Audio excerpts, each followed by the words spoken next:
This is the photo taken by a firefighter during the 2016 Appalachian wildfires. The forest was burning. Everything that could run was running. Deer crashed through underbrush in blind panic. Black bears, normally territorial and aggressive, fled alongside the prey they would typically hunt. Even the birds, masters of the sky, chose distance over their nests. Every living thing in that forest understood the ancient primal rule: fire means death and survival means flight. Everything ran. Everything except one thing that stood perfectly still, watching through the flames. This is the story of Tim, a volunteer firefighter who captured something on his phone during a wildfire evacuation in October 2016 that he still can't explain. A photograph that shouldn't exist. An encounter that happened when he had absolutely no reason to be looking for Bigfoot, when his mind was focused entirely on survival, when fabricating a story was the last thing on earth he would have thought to do. Sometimes the most credible encounters happen when you're not looking for them at all. Sometimes truth finds you when you're just trying to stay alive. Over the next several thousand words, I'm going to walk you through this encounter in forensic detail. We're going to analyze the witness, examine the photograph, explore the science, and build a case for why this retired coal miner turned firefighter isn't lying about what he saw that day. Because here's the thing, even if you don't believe in Bigfoot, you're going to have to account for Tim. And accounting for Tim means accounting for the photograph. And accounting for the photograph means asking a question that science has been avoiding for decades. I'm going to call him Tim, though that's not his real name. He asked for anonymity, and given what he has to lose by coming forward, I'm honoring that request. Tim is in his early 50s now, a third-generation Appalachian who grew up in the mountains of West Virginia. His grandfather worked the coal mines, his father worked the coal mines. Tim worked the coal mines until his early 40s, when a combination of industry collapse and health concerns pushed him into forestry service work. For 15 years, Tim has been a volunteer firefighter, not the kind who shows up for training once a month and gets a commemorative photo at the firehouse. The kind who responds to wildfire calls in terrain so rugged that most professional crews won't go in without helicopter support. The kind who knows the difference between a crown fire and a ground fire by the sound it makes through the trees. The kind who can tell you which way the wind is shifting by the smell of the smoke and the way the heat hits your face. His initial email to me was short, straightforward, almost apologetic. "I have a photo," he wrote. "I don't know what to do with it. I took it 7 years ago, and I've shown it to maybe 3 people. My wife thinks I'm losing my mind. My buddies at the firehouse don't know. I'm not a Bigfoot guy, I'm a firefighter, but I saw something that day that I can't explain, and I have the photo to prove I'm not making it up. If you're interested, I'll tell you everything." It took him 7 years to send that email, 7 years of carrying this photograph on his phone, looking at it late at night, wondering if he was crazy. 7 years of watching Bigfoot content online, reading encounter reports, trying to find someone else who had seen what he saw. 7 years of silence because he was terrified of losing his volunteer position, his reputation in the community, his credibility with the people who depend on him during emergencies.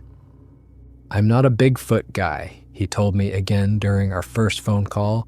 "I'm a firefighter. I deal with facts. I deal with what's in front of me. And what was in front of me that day was something I can't explain with facts." Here's why Tim matters as a witness. Here's why crisis situations create the most reliable testimony. When you're fighting a wildfire, your brain enters a state of hyper-awareness. Adrenaline doesn't just make your heart race, it fundamentally changes how your brain encodes memories. Fear and urgency create what neurologists call flashbulb memories, vivid, detailed, persistent recollections that resist decay over time. This is why people remember exactly where they were during major traumatic events. The brain prioritizes survival information above all else. Tim wasn't out in the woods looking for Bigfoot. He wasn't primed to see something mysterious. He had no preconceived expectations, no agenda, no reason to fabricate an encounter. His focus was entirely on survival, his own, and that of any civilians who might still be in the evacuation zone. When your attention is directed towards staying alive, you don't have the mental bandwidth to construct elaborate hoaxes or misidentify common animals. This is crucial. This is why I believe him. Let's set the scene. October 2016. If you're from Appalachia, you remember that fall. It was the drought year. Streams that had run continuously for centuries dried to trickles. The forest floor became a carpet of kindling.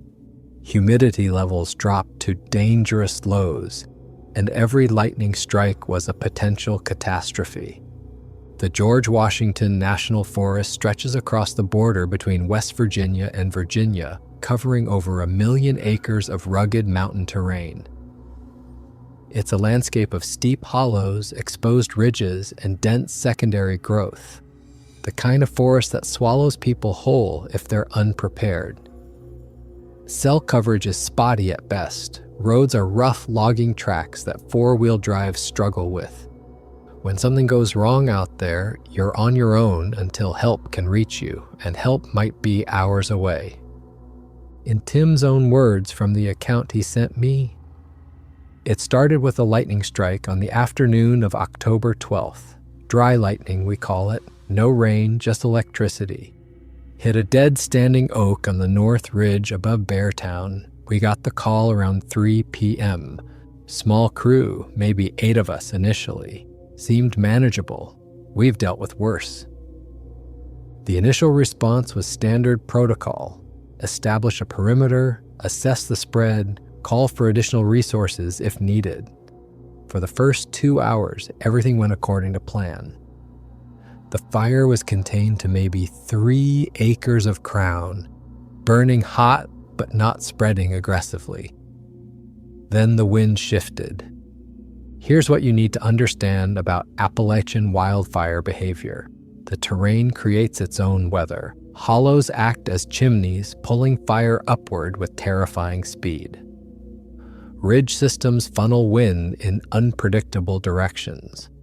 What looks like a contained ground fire can become a crown fire in minutes, leaping from treetop to treetop faster than a person can run.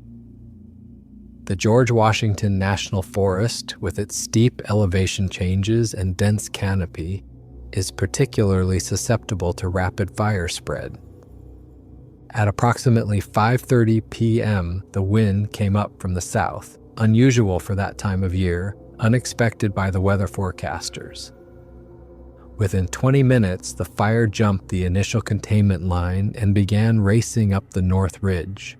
Crown fire, the most dangerous kind. Trees exploding from internal pressure, embers flying a quarter mile ahead of the main burn, temperatures hot enough to ignite green wood.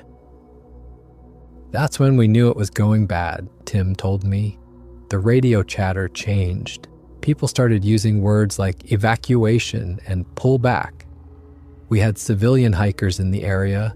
It's hunting season, leaf peepers, campers. My assignment was to sweep the Northern Ridge Trail system, make sure everyone was out, then get myself out. Evacuation order, get the civilians out first, then get yourself out. Tim was assigned the most dangerous sector, the Northern Ridge system, which was directly in the path of the advancing fire. He had maybe 30 minutes, maybe less, to cover 3 miles of trail, check every junction, every campsite, every pull-off where someone might have parked. I was looking for people, he said. I found something else. The evacuation sweep. This is where Tim's training becomes relevant to his credibility as a witness.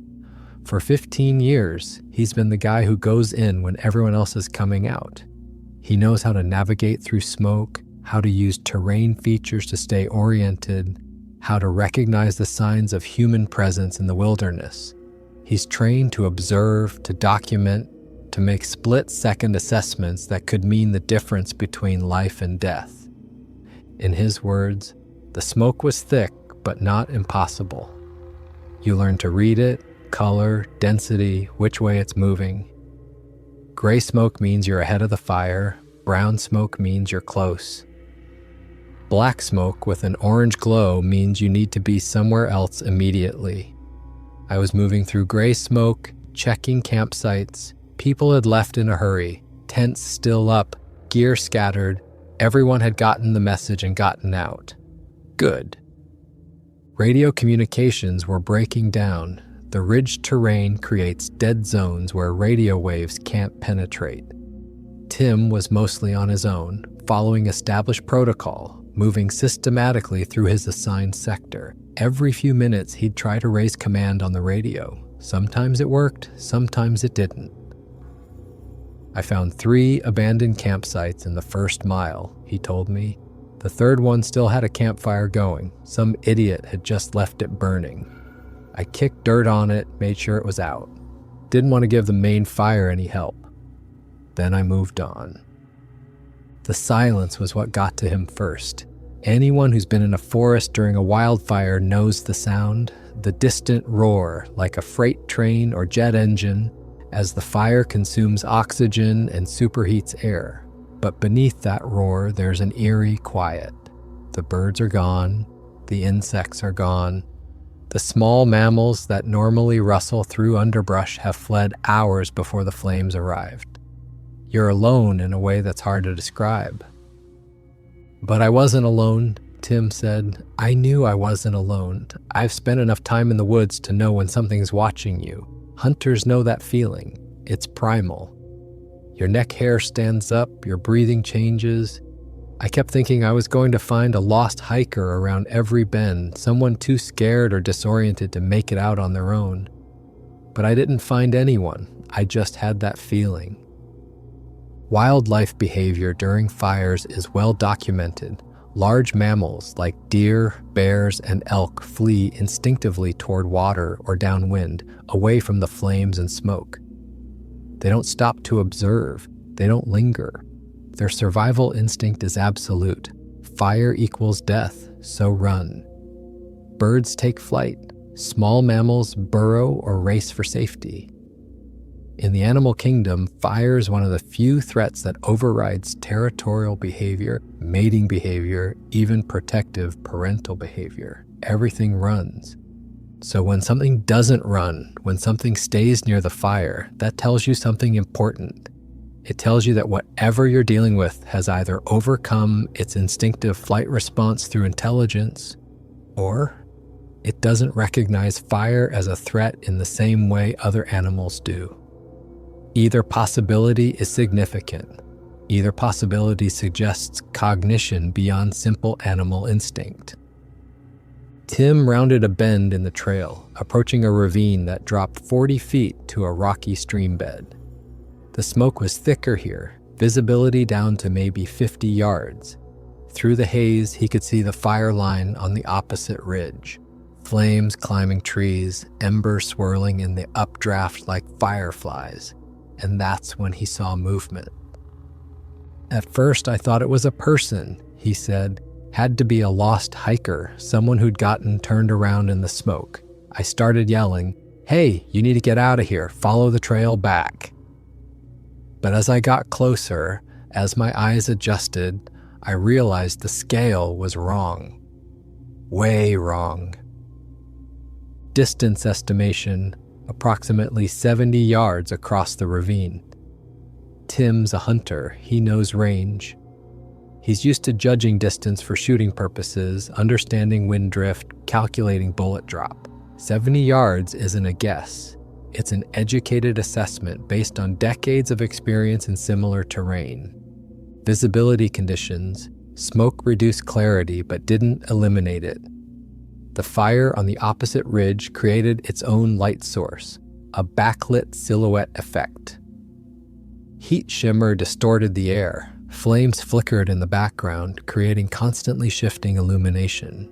These aren't ideal photographic conditions, but they're surprisingly revealing conditions for the naked eye. Contrast is everything in low visibility, and the fire provided plenty of contrast. "That's not a person," Tim remembered thinking. "That's too tall, way too tall." His first assumption, his trained, rational, experienced firefighter brain's first assumption, was that he was looking at a lost hiker standing on elevated ground, someone who'd climbed onto a boulder or fallen log for visibility. But as he focused, as his mind processed what his eyes were seeing, that explanation fell apart. The figure wasn't on elevated ground. It was standing on the same forest floor as the surrounding trees, and it was taller than a person should be. Much taller. This is where the photograph comes in. And this is where Tim's credibility takes a crucial step forward. "I had my phone out," he explained. "I'd been documenting the fire spread for command. Standard procedure. You take photos of the burn progression, timestamp them, upload them when you get back to where there's signal. Helps with after-action reports and investigations." So my phone was already in my hand when I saw the movement. Muscle memory took over. See something unusual, hit the camera button. I wasn't thinking, "I need proof of Bigfoot." I was thinking, "What the hell is that?" The photograph quality matches the conditions perfectly. Low resolution, smoky atmosphere, backlit by flames, heat distortion visible in the air. It's not a crisp, clear, professional wildlife photo. It's exactly what you'd expect from someone taking a panicked snapshot through smoke while their attention is divided between documenting something strange and staying alive. What the image shows is this: a dark silhouette, massive in proportion, standing upright in a posture that's distinctly anthropoid. The head is cone-shaped or sagittal crested, proportionally smaller than you'd expect for a human, but consistent with great ape morphology. The shoulders are impossibly broad, wider than any human bodybuilder, wider than any bear standing on hind legs. The arms are visible, longer than human proportions, hanging in a relaxed but ready posture. The creature's stance is stable, grounded, weight distributed evenly. This isn't an animal rearing up in alarm.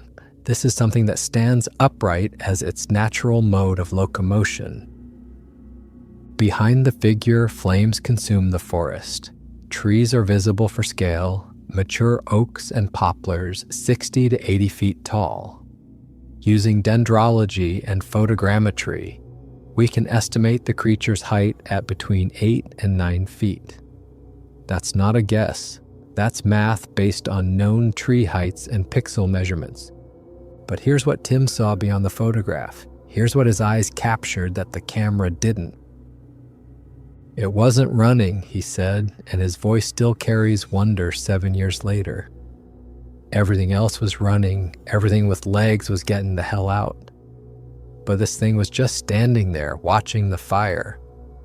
Not in panic, not in fear. It was watching the fire like it was studying it, like it was trying to understand how it worked or where it was going next. This is behavior that separates intelligence from instinct. This is consciousness observing a natural phenomenon with curiosity or calculation rather than reacting with blind flight. In primatology, we see this with chimpanzees and orangutans. Great apes will sometimes observe fire rather than immediately fleeing, particularly if they're at a safe distance. They'll watch, assess, and make informed decisions about when and where to move based on observation rather than panic. But chimps and orangutans stand 4 to 5 feet tall. What Tim saw was 8 to 9 feet tall. It was watching the fire like it was studying it. That sentence changed everything for me, because that's not what someone fabricating a Bigfoot story says. Someone making up an encounter talks about glowing red eyes, aggressive charging, terrifying roars. They describe a monster because that's what the cultural narrative has primed them to describe. Tim described an intelligent being making a calculated assessment of a dangerous situation. That's the kind of detail only a real witness would include. The moment of mutual awareness. This is where the encounter shifts from observation to interaction. It saw me the moment I saw it, Tim said. I don't know how to explain it, but I knew. The way it held itself changed. Not aggressive, not defensive, just aware. Like it was thinking the same thing I was thinking. What are you doing here? Why aren't you running? The creature's reaction, according to Tim, was measured. No panic, no aggression. It didn't turn and flee into the forest. It didn't vocalize or posture threateningly. It simply turned its head and looked directly at him across the 70-yard gap, across the smoke and flames and ravine, and they regarded each other for what Tim estimates was 15 to 20 seconds. 20 seconds doesn't sound like much, but 20 seconds of direct eye contact with something that shouldn't exist is an eternity. 20 seconds while a forest fire is bearing down on your position, while your radio is crackling with commands to evacuate immediately, while your training and your instincts are screaming at you to move. 20 seconds feels like 20 minutes. In Tim's description from the email he sent me, it stood about 8 to 9 feet tall.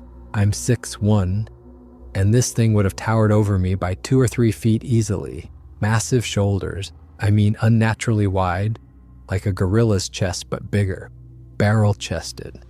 The posture was slightly hunched forward but still upright, not like a bear on its hind legs, which looks unnatural and unstable. This looked natural. This looked like something that walked upright all the time. The arms were long, longer than human proportions. They hung at its sides, not quite to its knees, but close. The way it stood there, I remember thinking it looked like it owned that ridge. Fire or no fire, like it had every right to be there, and I was the intruder. I know that sounds crazy, but that's what it felt like. The creature's movements, what little Tim observed before he had to retreat, were deliberate and controlled. No jerky panic movements, no frantic scanning for escape routes. It stood there, and then it turned its head to look at him, and the way Tim describes that moment still gives me chills. When it looked at me, I felt it. I don't know how else to say it. It wasn't just seeing me, it was looking at me. There's a difference. Animals see you. They register you as a threat or not threat and react accordingly. This thing looked at me like it was making a judgment call, like it was deciding something about me, and then my radio crackled. Tim, where are you? We need to pull back now. Command was calling evacuation. The fire had jumped another containment line. The window for getting out safely was closing. Tim had maybe 10 minutes to make it back to the rally point before the road itself became impassable. I took one more look, he said, just one more look to make sure I'd really seen what I thought I'd seen. And it was gone. Just gone. I didn't see it leave. I didn't hear it crashing through the brush. It was there, and then it wasn't. He ran. Training took over. Survival instinct kicked in. He'd seen something impossible, captured it on his phone, and now he had to get out before the forest killed him. He ran back down the trail he'd come up, checking his phone just once to make sure the photo had saved. It had. And then he focused entirely on navigation, on breathing, on not breaking an ankle on the rocky trail, on getting himself out alive. Looking back as he retreated, he saw nothing but smoke and flames consuming the ridge where the creature had stood. Here's what separates this from panic-induced hallucination or misidentification. Tim is a trained emergency responder. He's seen people in extreme stress. He's experienced extreme stress himself. He knows the difference between seeing something strange and seeing something that isn't there. Hallucinations under stress are typically brief, fragmentary, and lack the kind of specific detail that Tim provides. They're also usually accompanied by other symptoms of acute stress disorder, confusion, disorientation, inability to perform routine tasks. Tim performed his job perfectly. He completed his evacuation sweep, documented the fire spread, communicated with command when possible, and got himself out safely. His performance under pressure was exactly what you'd expect from an experienced firefighter. Someone hallucinating doesn't perform at that level. Someone misidentifying a bear or tree stump doesn't take a photograph and then continue to function normally. What Tim saw was real. The photograph proves he saw something. The question is what? Let me show you the photograph. Let me walk you through what it shows, what it doesn't show, and why the limitations actually support authenticity rather than undermine it. The image is grainy, low resolution, shot through smoke with a phone camera in crisis conditions. The central figure is a dark silhouette, backlit by flames, standing among trees with fire consuming the background. Visibility is limited but sufficient. The posture is upright, bipedal, proportions consistent with Tim's description. The size is enormous, 8 to 9 feet based on comparative analysis with surrounding trees. What the photograph shows: dark silhouette, massive proportions, flames in background establishing both scale and lighting conditions. Trees for size comparison, identifiable as mature oaks and poplars. Posture and limb structure consistent with great ape morphology. Location of figure relative to fire, safe distance, observational position. Smoke conditions matching witness description.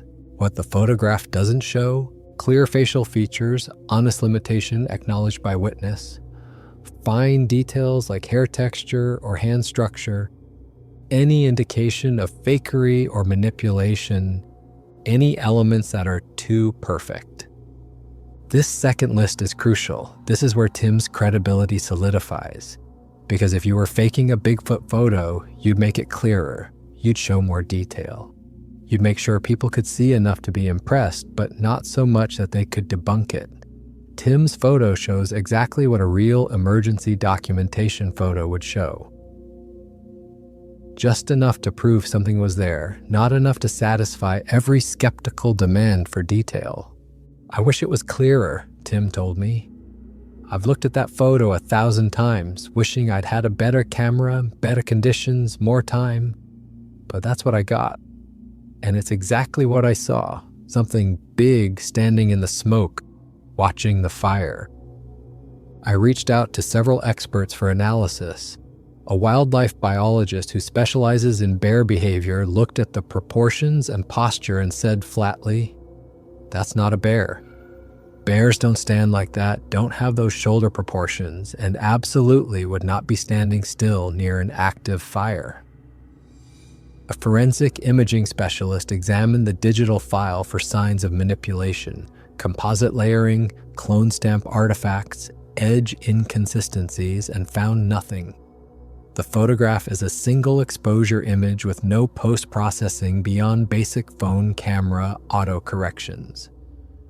A fire behavior analyst I consulted looked at the position of the creature relative to the flames and made an interesting observation. Whatever this is, it's standing in what we call a safety zone. It's on a ridge with good visibility, upwind of the main burn, with clear escape routes in multiple directions. That's not lucky placement. That's intelligent fireground awareness. Size estimation using dendrology. The background trees are mature hardwoods typical of the George Washington National Forest, primarily oaks and poplars in the 60 to 80 foot height range. Using the visible tree trunks as scale references and accounting for the slope and distance, the figure measures between 8.2 and 9.1 feet tall, with a shoulder width of approximately 4.5 feet. Those aren't human proportions. Those aren't bear proportions. Those are proportions consistent with a very large bipedal primate. But here's why this photo matters more than clearer, more detailed photos I've seen over the years.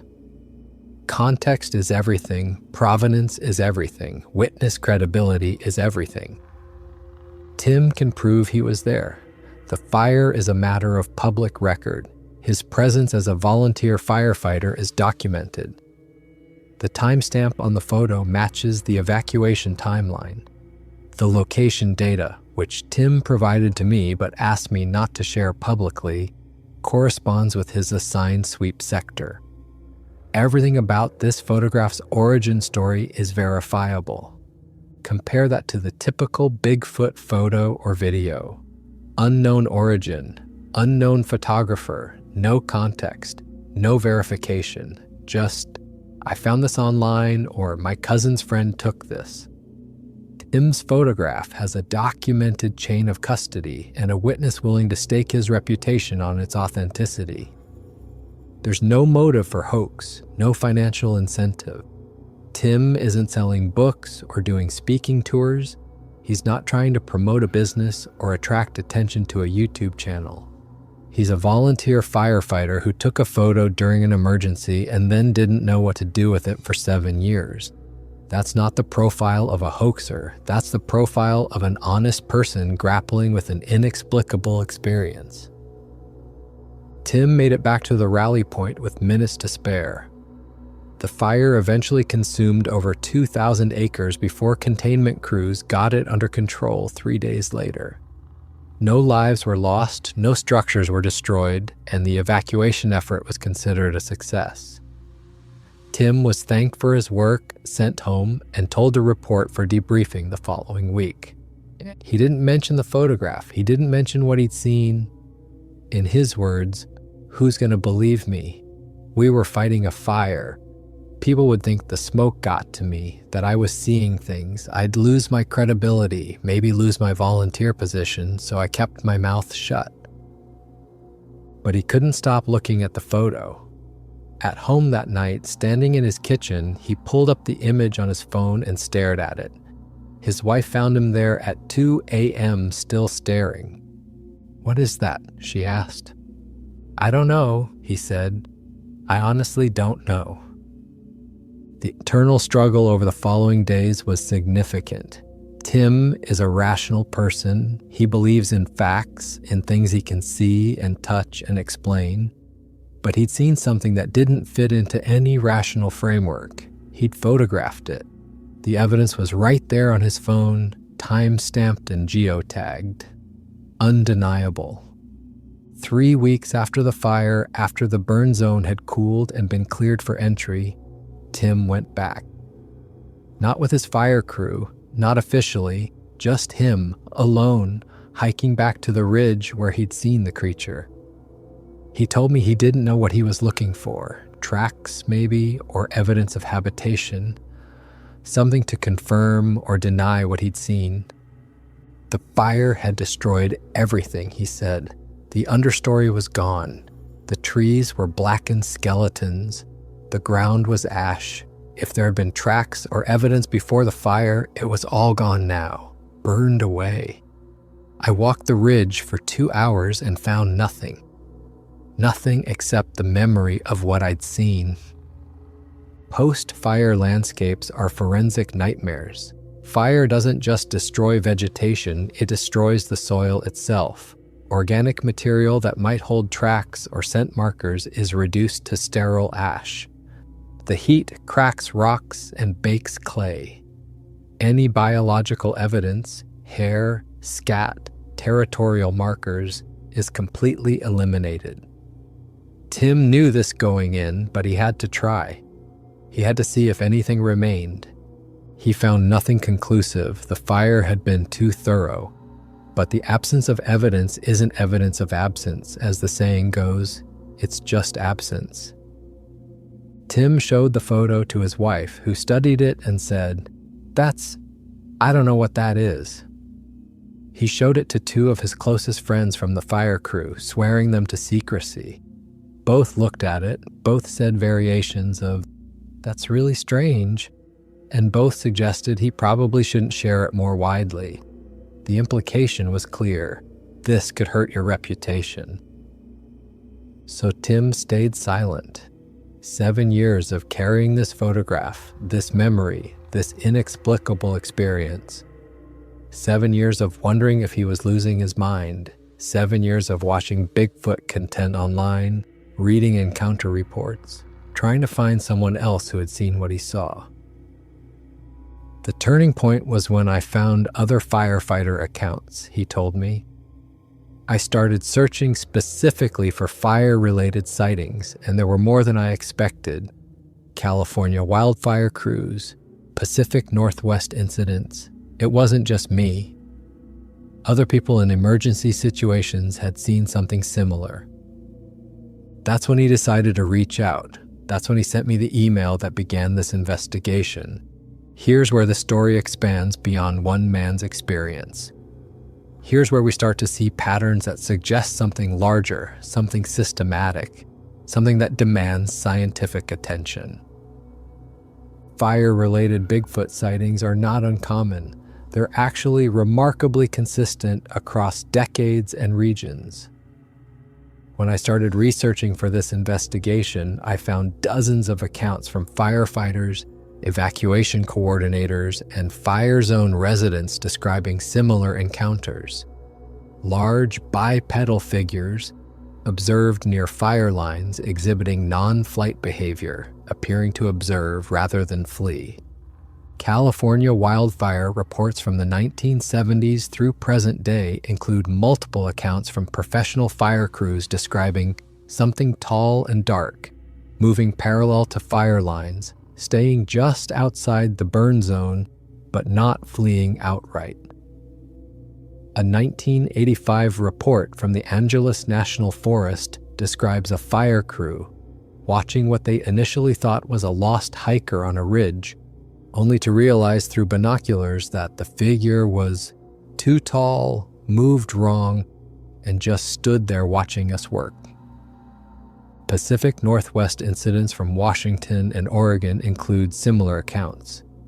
In 2003, during the B&B complex fire in Oregon, an evacuation coordinator reported seeing something enormous crossing a road ahead of the fire front. His description matches Tim's almost exactly. 8 to 9 feet tall, bipedal, moving with purpose but not panic, disappearing into unburned forest before the fire arrived. Colorado fire crews have reported similar sightings, particularly in remote mountain zones. The common elements across all these reports are striking. Creatures observed near fire lines but not in immediate danger. Non-flight behavior, observing rather than fleeing. Usually solitary figures, occasionally pairs. Encounters typically occur during high-stress evacuation situations. Witnesses are professional emergency responders with no motive to fabricate. So why fires? What's the connection between wildfires and Bigfoot sightings? Several theories have been proposed and they're worth examining. Displaced prey animals create hunting opportunities. When fire drives deer, elk, rabbits, and other prey animals out of their normal ranges, they become easier targets. A large predator or omnivore might follow the fleeing animals, staying at the edge of the burn zone to take advantage of concentrated, panicked prey.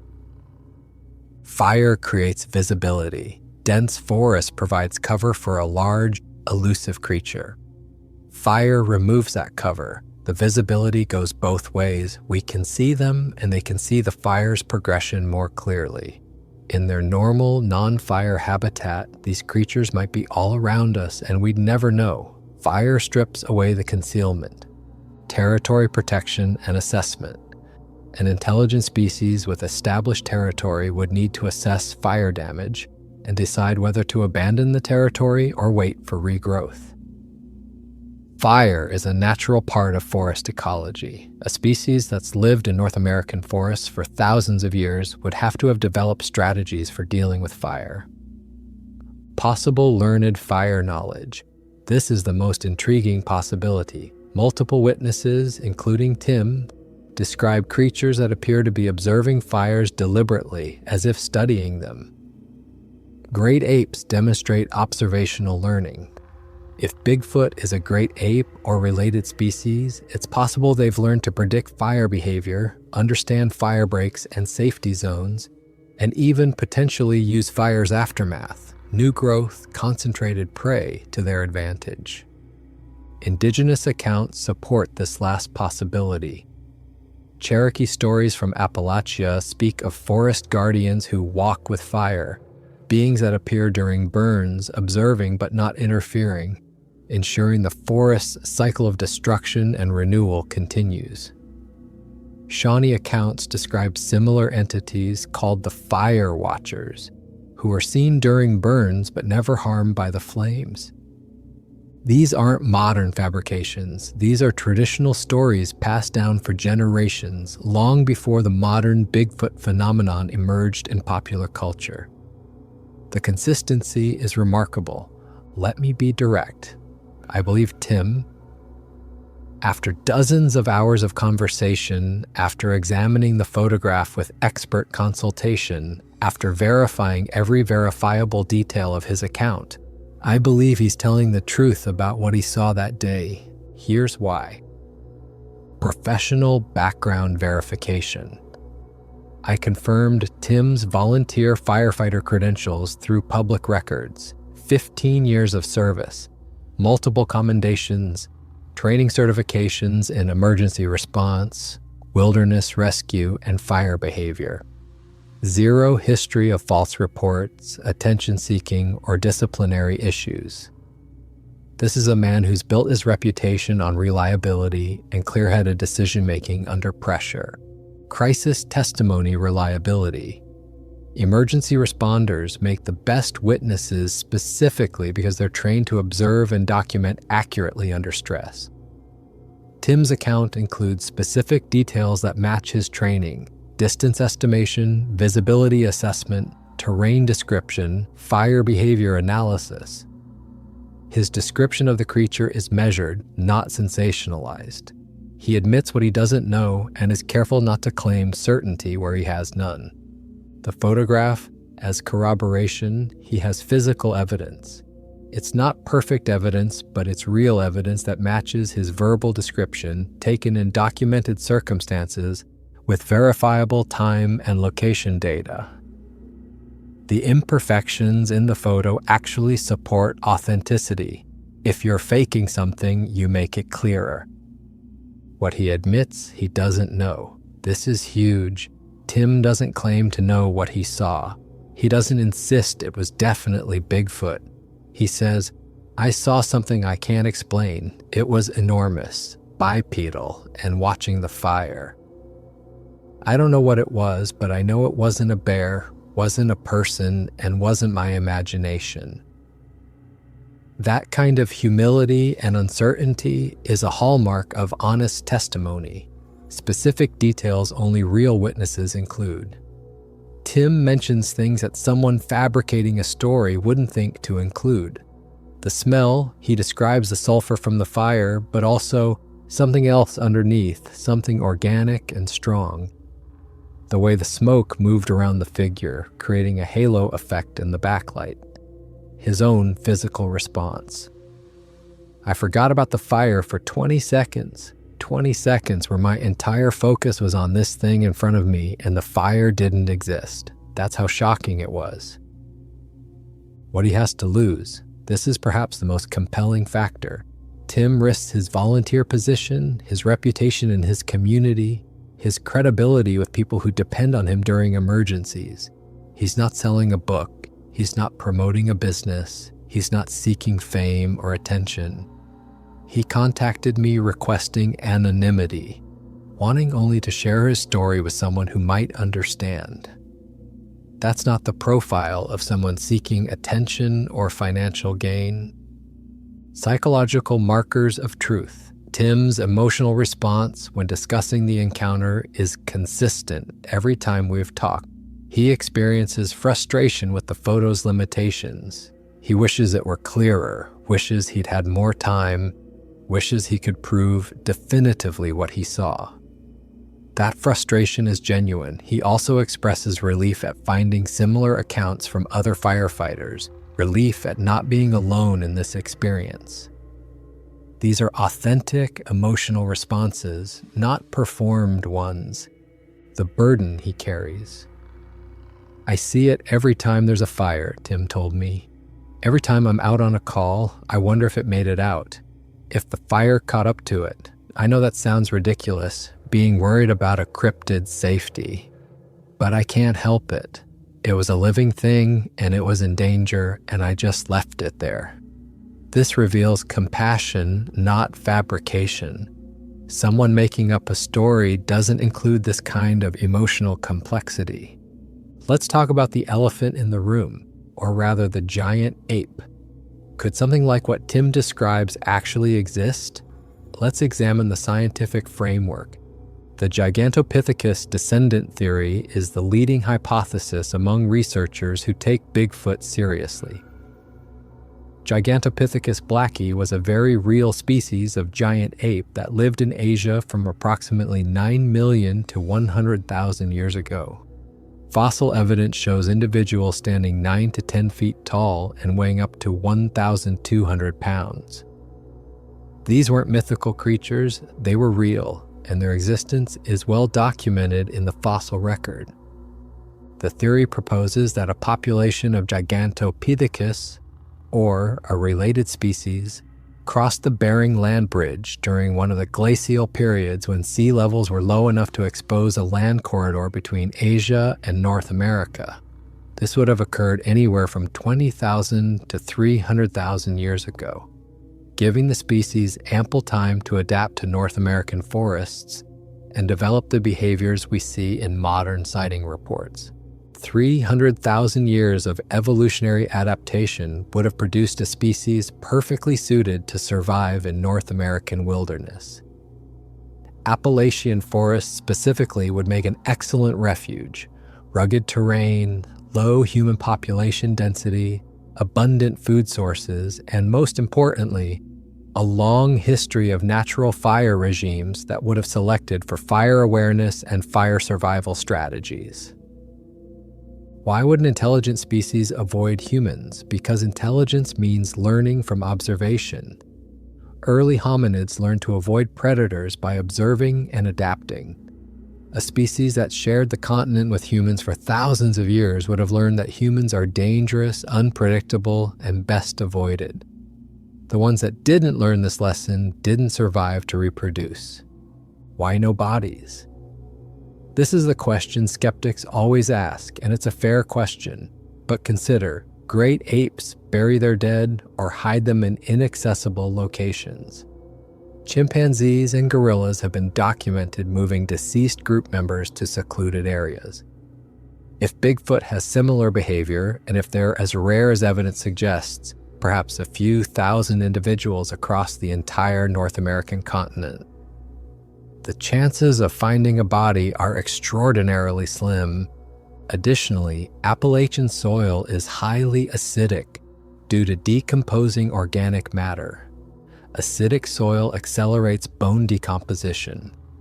A skeleton that might last decades in neutral soil could be gone in 5 to 10 years. In Appalachian forest conditions, fire, which regularly sweeps through these forests, would destroy any remaining evidence. How could a population survive? Minimum viable population for large mammals is typically estimated at 500 to 1,000 individuals for long-term genetic diversity. That sounds like a lot, but consider the scale. The Appalachian forest system alone encompasses millions of acres. The George Washington National Forest, where Tim had his encounter, is 1.8 million acres. The entire Appalachian Range stretches 2,000 miles from Georgia to Maine. There's room for a small, elusive population of large primates, especially if they're primarily nocturnal or crepuscular and intentionally avoid human contact. Intelligence and fire. Let's talk about what Tim described, a creature observing fire deliberately, not fleeing in panic. Primatology gives us context here. Chimpanzees have been observed approaching grassland fires to watch them burn. They show interest in fire, sometimes throwing stones at flames or poking sticks into burned areas. They don't fear fire blindly, they assess it. Gorillas in volcanic regions have been observed monitoring lava flows, maintaining distance but tracking the flow's progress, relocating when necessary. They don't panic, they calculate. Orangutans in Borneo, faced with agricultural fires, have been documented using strategic retreat, moving ahead of fires to areas they have identified as safe rather than simply fleeing in random directions. If Bigfoot is a great ape species or related to great apes, this kind of fire observation behavior isn't just plausible, it's expected. A species that's lived in fire-prone forests for thousands of years would have to develop sophisticated fire response strategies to survive. What Tim described, a creature watching fire from a safe distance, in a strategically sound location, making calculated decisions about when and where to move, is exactly what you'd expect from an intelligent species with fire awareness. The photographic evidence in scientific context. Using dendrology and photogrammetry, we can estimate the creature's size with reasonable accuracy. 8 to 9 feet tall, shoulder width approximately 4.5 feet, arm length proportionally longer than human norms, bipedal stance with slightly hunched posture, head shape suggesting sagittal crest. These proportions don't match any known animal. They're not consistent with bears, wrong posture, wrong proportions. They're not consistent with humans. Scale is wrong.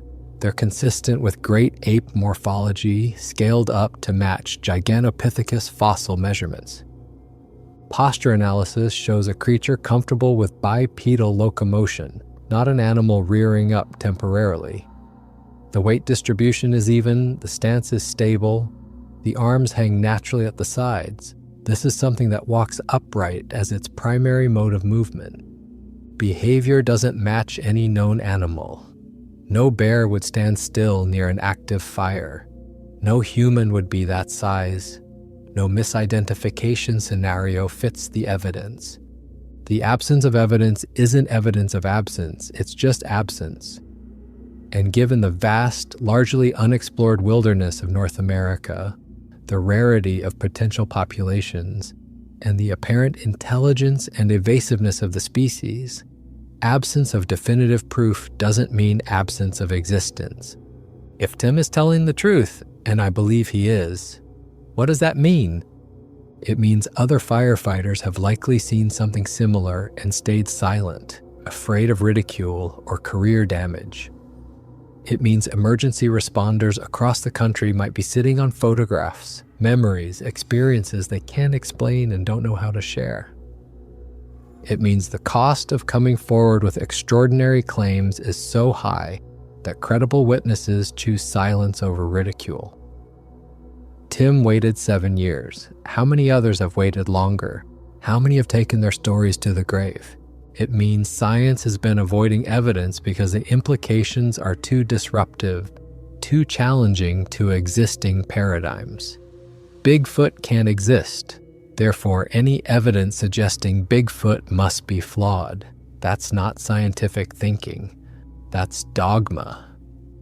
I've started building a database of fire-related sightings, cross-referencing wildfire records with Bigfoot report databases.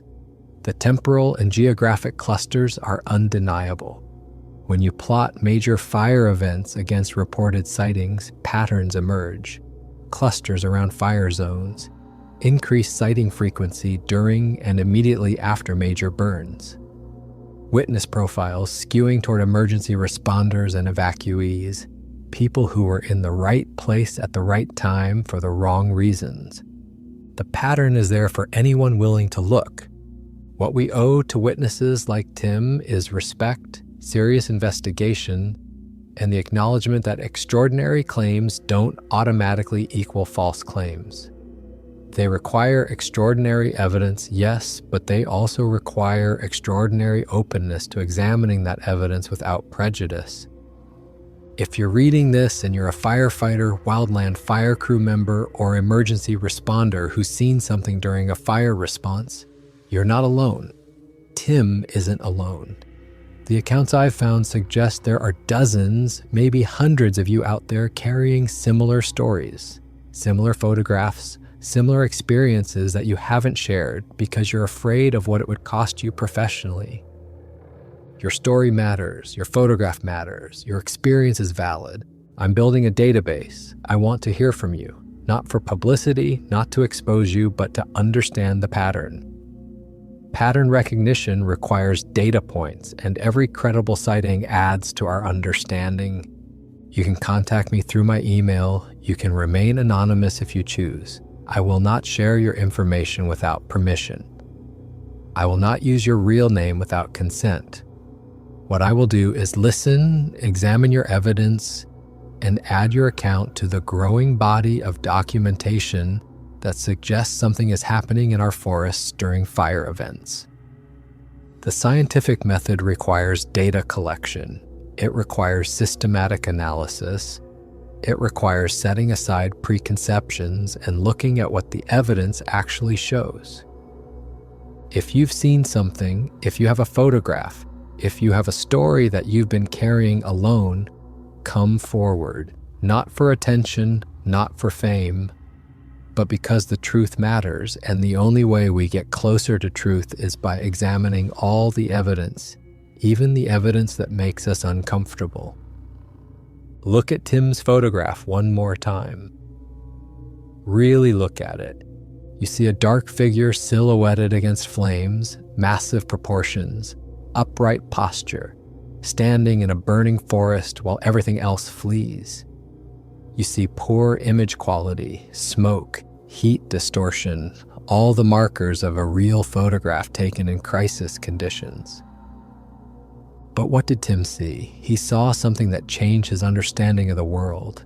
He saw something that made him question reality. He saw something so inexplicable that it took him 7 years to find the courage to share it with anyone beyond his wife and 2 close friends.